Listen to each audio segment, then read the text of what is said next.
Welcome to the Tech Egg. Don't get scrambled. Enjoy the video. You'll start by making sure you can change power options. Confirm you have admin rights or a user account with settings access. Once done, plug in the laptop if you want AC-specific changes, or note whether you're on battery because values will differ. Now open Settings. Press Windows +I or click the gear, or on Mac open System Preferences. This gets you directly to the display/power area, so you can change timeouts without extra navigation steps. You'll now navigate to the power controls. Select System, then Power and Sleep on Windows, or Display and Brightness/Energy Saver on Mac.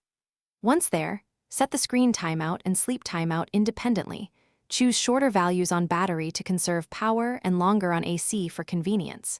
If you need granular control, open Advanced Power Settings or create a custom power plan to enter exact minute values. Make the adjustments for both plugged-in and battery modes, so behavior matches how you use the device. Finish by saving or applying the changes, then close settings and test them. Leave the computer idle for the timeout period on both battery and AC to confirm behavior. If the screen still sleeps too soon or never sleeps, make sure power plans didn't revert.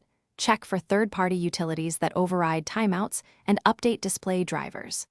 If corporate devices block changes, group policy may enforce settings. Contact IT. One quick tip: reboot after saving to ensure system services pick up the new values.